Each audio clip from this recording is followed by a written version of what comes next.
Michael Scott and Theodore of Antioch, the astrologer and philosopher, respectively, of Frederick II, are the names that we know. De nuevo, Miguel Escoto y Teodoro de Antioquía, astrólogo y filósofo, respectivamente, de Federico II, son los únicos nombres que conocemos asociados a las traducciones de estos comentarios tan detallados de las obras de Aristóteles y a los comentarios de los libros aristotélicos sobre el alma, sobre el cielo, sobre la generación y la corrupción.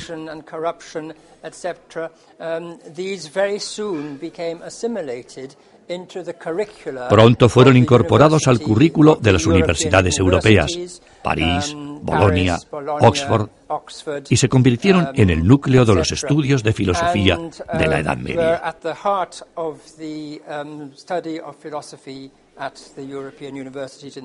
De este modo, Federico II fue responsable de apoyar y desarrollar la educación universitaria fuera de la Universidad de Nápoles.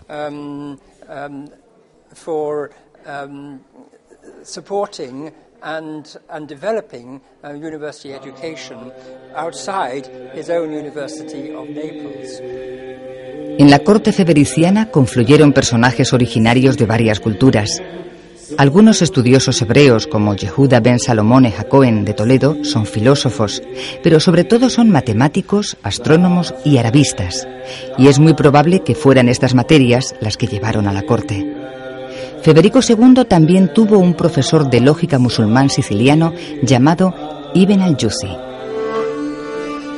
El canciller de la corte, Pierre de la Vigne, además de jurista y creador de un nuevo estilo epistolar para las relaciones diplomáticas, es junto con Federico el aglutinador de un mosaico de poetas de diferentes orígenes y lenguas. La producción poética es muy grande en un momento donde la lengua italiana está naciendo y alumbra las primeras producciones literarias. La invención de la métrica del soneto alrededor de 1230-1240 se atribuye a Giacomo da Lentini o al mismo Pierre de la Vigne. L'italiano è una lingua che sorge molto tardi, anche rispetto al catalano. El italiano es una lengua que surge muy tarde respecto del catalán, el castellano o la lengua provenzal. Y también se dice que la primera muestra de la lengua italiana en poesía es el himno de Francisco de Asís, el canto del hermano Sol, escrito el mismo año que murió, 1226, y que fue el primer testimonio de la poesía italiana. Pero es poco después, en Sicilia, en esta pequeña corte de Federico II, donde se ha visto nacer la poesía italiana. Piccola corte di Federico II ha visto nascere la poesía italiana. Igualmente es alentado el desarrollo de la lengua alemana. En 1235, en Maguncia, Federico hace un gesto histórico al dar el primer discurso y el primer edicto oficial en lengua alemana. Federico escribe personalmente un tratado de cetrería llamado De Arte Venandi cum Avibus. En él tenemos un ejemplo de las nuevas actitudes intelectuales en el conocimiento medieval, el cotejo de los textos antiguos y el sometimiento de sus afirmaciones a la experiencia directa. Allora, Federico II nel campo scientifico, nel campo delle scienze della natura, è il primo imperatore medievale. En el campo científico, en el campo de las ciencias naturales, Federico fue el primer emperador medieval, diría prácticamente el único emperador medieval, que escribió una obra científica, el célebre tratado de cómo cazar con pájaros. Falchi, eccetera, eccetera. C'è questo, in questo suo stupenda opera ci sono. Dado que él mismo cazaba con halcones, en esta estupenda obra constan las dos trayectorias, la tradición árabe-musulmana y la propia experiencia. Hay además un tercer elemento muy importante en este tratado. Utiliza también la tradición griega, en particular Aristóteles. En el prólogo del tratado, Federico II escribe una de las frases más importantes de este periodo, y es que no hay que seguir a Aristóteles cuando se equivoca, sino que hay que verificar con la experiencia, con la ciencia, lo que, por ejemplo, dice Aristóteles. Con l'esperienza, con la scienza, quello che, per esempio, dice Aristotele. È una frase molto importante.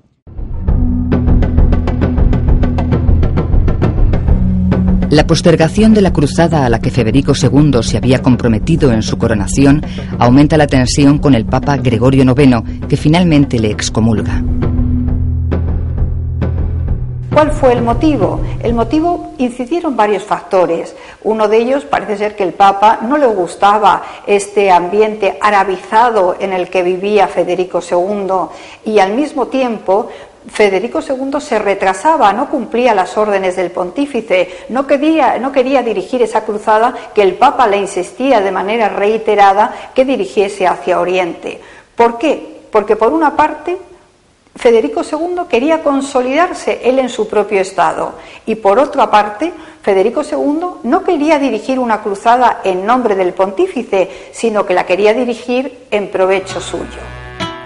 En este tiempo, el sultán de Egipto, Al-Kamil, ha oído hablar de este insólito rey cristiano y manda como embajador a su hombre de confianza, Fajardín, quien en su nombre ofrece al emperador cristiano el reino de Jerusalén. Pues esto realmente es un episodio muy curioso y puede ser único en la Edad Media. Un emperador cristiano, Federico II, era no solamente de Sicilia, sino de Sicilia, casi toda Italia, menos las posesiones del Papa, Alemania, toda Alemania, de modo que era el representante más importante de la cristiandad.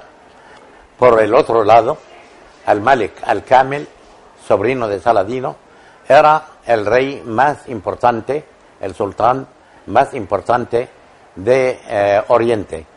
Casi tenían el mismo carácter de soberanos, tolerantes, cultos y pacíficos.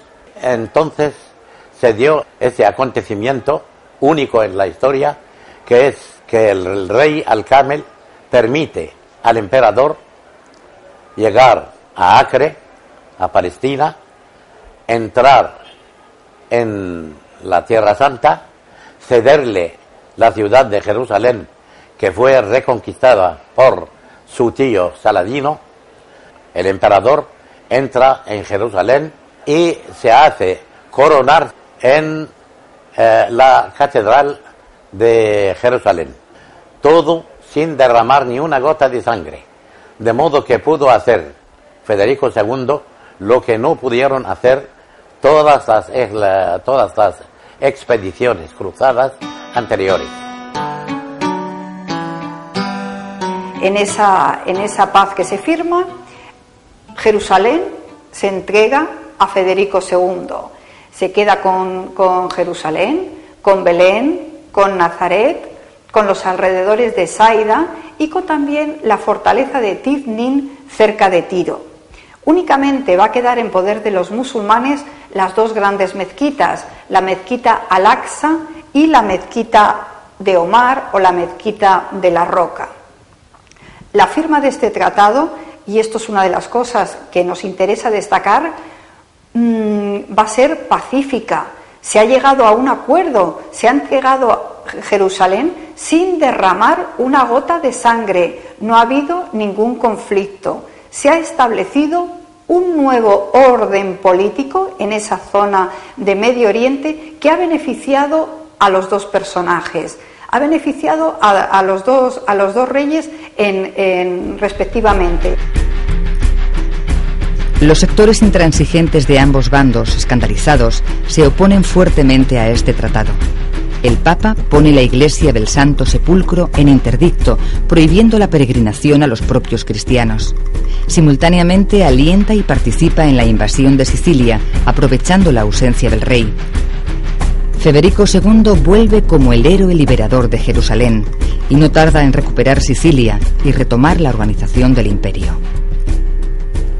Al mismo tiempo, sabemos que Federico II, antes de ir a Oriente, había dirigido las llamadas cuestiones sicilianas, que eran 5 preguntas a los sabios